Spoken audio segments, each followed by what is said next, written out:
கர்த்தரும் இரட்சகருமாகிய இயேசு கிறிஸ்துவின் நாமத்தினாலே யாவருக்கும் அன்பின் வாழ்த்துக்கள்.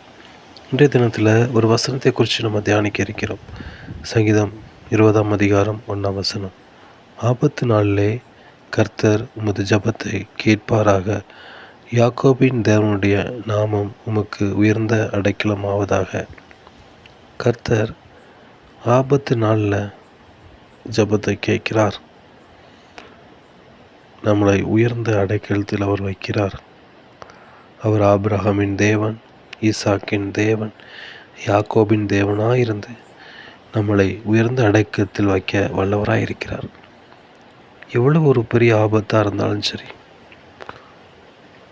ஒரு நோய், ஒரு மரண வேதனையின் நோய், டாக்டர்லாம் கைவிட்டுட்டாங்க அப்படிங்கிற ஒரு ஆபத்தான சூழ்நிலை, இந்த மாதிரி சூழ்நிலை நம்ம இருந்தோன்னா, யாராவது இருந்தோன்னா, ஆண்டவர் இந்த பார்த்து சொல்கிறார், அதை எல்லாவற்றையும் மாற்றி நம்மளை உயர்ந்த அடைக்கத்தில் வைக்கப் போகிறார். மிகப்பெரிய நெருக்கடி, பண பிரச்சனை, எல்லாவற்றையும் விட்டாச்சு, கடன் ஆகிப்போச்சு, ஒன்றுமே செய்ய முடியாது, இதிலிருந்து வெளியே வரையே முடியாது அப்படிங்கிற ஒரு சூழ்நிலை, ஒன்றுமே பண்ண முடியாது அப்படிங்கிற சூழ்நிலை இருக்கும் பொழுது ஆண்டவர் அதில் ஒரு புதிய தொடக்கத்தை தர வல்லவராக இருக்கிறார்.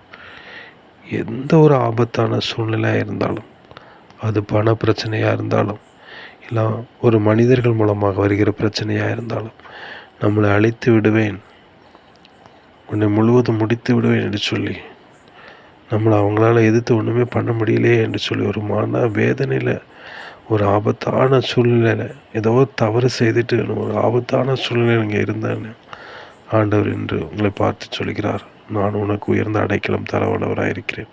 அந்த சூழ்நிலை முழுவதும் மாற்றி நான் உனக்கு விடுதலை தர வல்லவராயிருக்கிறேன் என்று சொல்லி ஆண்டவர் நம்மளை பார்த்து சொல்கிறார். அவர் ஆபிரகாமின் தேவன், அவர் ஈசாக்கின் தேவன், அவர் யாக்கோபின் தேவன். அந்த யாக்கோபின் தேவன் நமக்கு உயர்ந்த அடைக்கலம் தர வல்லவராயிருக்கிறார். இந்த வார்த்தைகளை நம்ம விசுவாசிப்போம். ஆபத்து நாட்களில் அவரை நோக்கி கூப்பிடுவோம். அவர் நமக்கு செவி கொடுத்து அந்த சூழ்நிலையெல்லாம் மாற்றி, அந்த சூழ்நிலையிலிருந்து வெளியே வந்து நம்ம உயர்ந்த அடைக்கலத்தில் வைக்க வல்லவராக இருக்கிறார். அப்படிப்பட்ட தேவனுடைய வார்த்தையை நம்ம விசுவாசிப்போம். இந்த வார்த்தை நம்ம நினைத்து இதன்படி நம்முடைய காரியங்களை செயல்படுத்தும் பொழுது ஆண்டவர் நம்மளை உயர்ந்த அடைக்கலத்தில் வைக்க வல்லவராக இருக்கிறார். கர்த்தர் இந்த வார்த்தைகளை ஆசீர்வதிப்பாராக. இந்த வார்த்தை கேட்கிற ஒரு இருதயத்திலும் இந்த வார்த்தை கிரியை செய்வதாக. கர்த்தர் தாமே உங்களை ஆசீர்வதிப்பாராக. God bless you. Have a nice day.